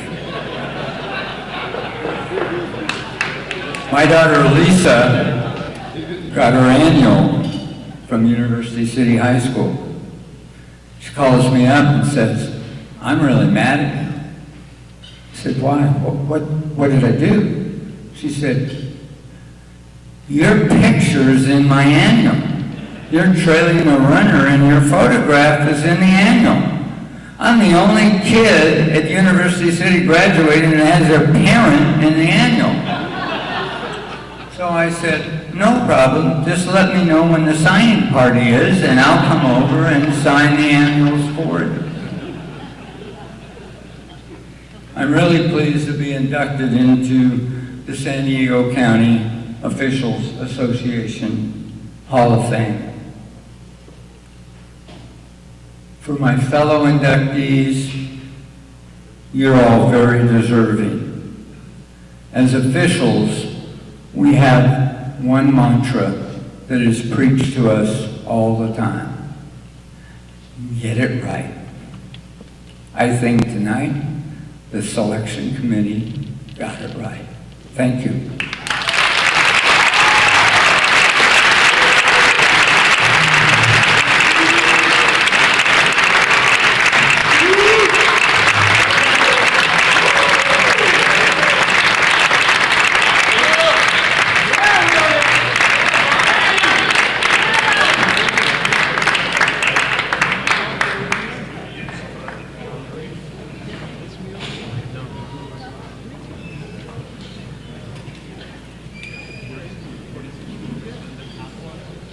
One more thing to do for all you inductees and the families. Please come forward to the podium afterwards and you know you have to get your picture taken. How about one more hand for all the inductees tonight?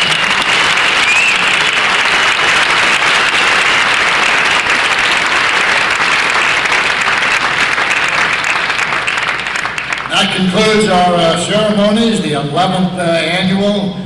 Thank you for attending. Hope you had a good time. Please drive home safely, and we'll see you again next year.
When I found out I was going to be inducted in HOC, it was very, very humbling. And I think the reason it was so humbling is because I know a lot of the people who have been inducted. I've worked with them over the years, attended a lot of the different banquets, and it's really, really quite an honor to honor somebody for putting in all the time and effort you do to be an official over many, many years period of time. So I think that's how I feel. Humble is the best way to describe it. I felt like, really? Me? Because I know the resumes of the people who have been inducted in the Hall of Fame, and they're all very impressive. So I think that was my reaction.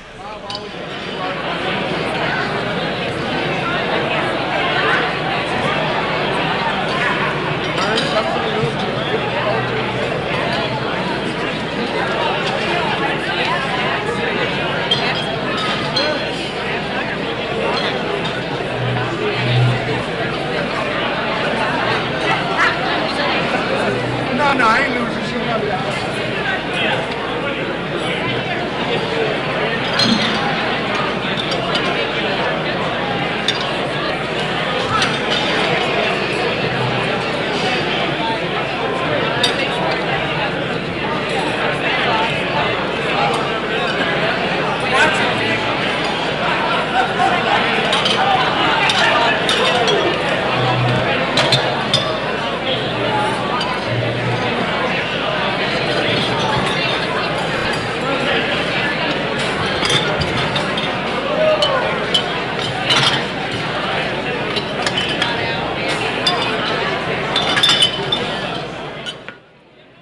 When I was first contacted that I was to be inducted into the Officials Hall of Fame, I was really quite surprised, and I'm thrilled. I can't tell you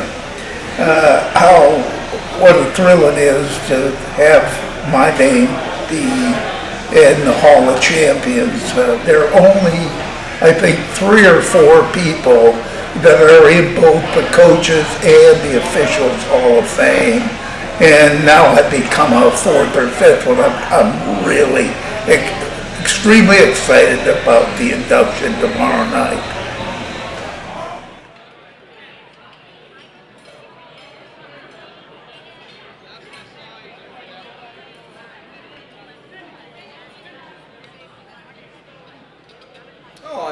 I was a little bit surprised when you start officiating. That's not something that's that you're thinking about when you first come into the sport. I just wanted to stay involved with the game and be out there with a lot of my friends that I've known for many years were officiating. They suggested a good way to stay involved in the game was to officiate. And so that's what I decided to do. I certainly didn't expect it to be for 40 years. However, I've been very fortunate over the years, worked a lot of ball games, got a lot of opportunities to work playoffs and all-star games and, and hang with my friends and, just new exciting things. It's just, work with the kids, work with the coaches. You learn a lot in 40 years and even though you have all this experience, there's always something new. I've been very fortunate over the years not to have really any major incidents on the courts. You have your last second shots and you have the crowds rushing the court, or you have to be escorted to your vehicle after a playoff game, things like that. But overall, I just think the opportunity to work state playoffs, work the high school CIF, and things of that nature. I was in the ball game when the kid from Crawford High School a few years ago became the all-time leading scorer.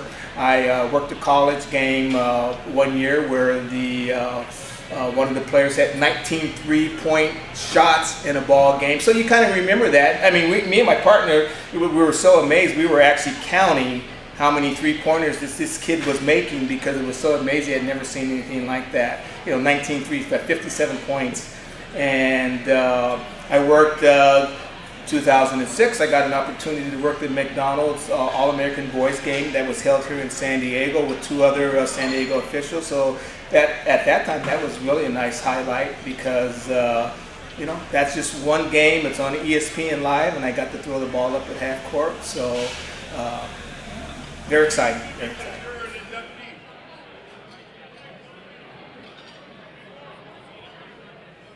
It's a tremendous honor.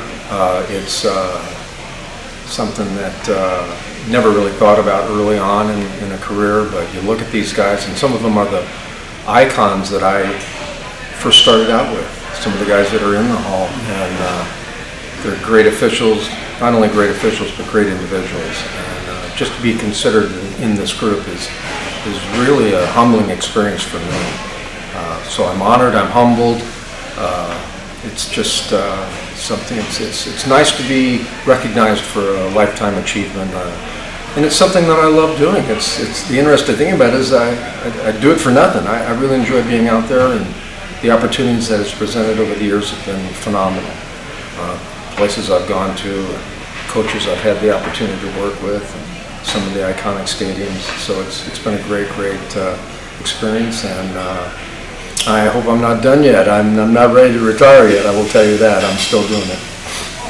Well, the big game, without question for me, it was actually early in my college career. It was the game that's commonly referred to as the Bush-Push game. And interestingly enough, that's not the big play of that game. The big play of that game, if you talk to the USC people, was the 4th and 9 play. USC, this is the USC Notre Dame game, and USC has a national championship on the line. They have everything on the line, and they're looking at 4th and 9, and that ball, that pass that Leinart threw was thrown my way, and I'm the guy making the call, and the player made an incredible catch, ran down the sideline, and I knew that I probably had dodged the biggest bullet of my officiating career, because I didn't have to make a call. He made a catch, and away he went. And it was like a 50 or 60-yard play, and it set up what ultimately became the famous Bush-Push play. And SC kept their national title hopes and their undefeated season going, and it was a great experience. I don't think the fans at the stadium ever sat down the entire game. It was incredible.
I was humbled by the opportunity to become a member of the San Diego County Officials Hall of Fame. It was not something I ever expected when I started 37 years ago, and to have that honor to go in with the gentleman that I'm going in with now and be in the Hall of Fame with many other football officials is truly beyond anything I ever thought would happen. I've worked with all of these officials, everybody that's in this room football-wise. In 37 years, they've passed through our organization. There has been many stories with all of these. If you don't have a story as an official, then you haven't really officiated. Everybody has a story. The one I like to tell is on Mike Carey when he had I wasn't, of course, there, but I was watching it on TV. He had an overtime game. It was in Minnesota. It was cold. He had a muffler, and it came time from the coin toss, and he didn't have a coin. Didn't have a coin. He had it, but he couldn't find it because he had so many clothes on. And everybody saw it. And we've used that at our banquet. We've presented him a new coin.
wasn't standing in the way too much, I tried to sit down as much as possible.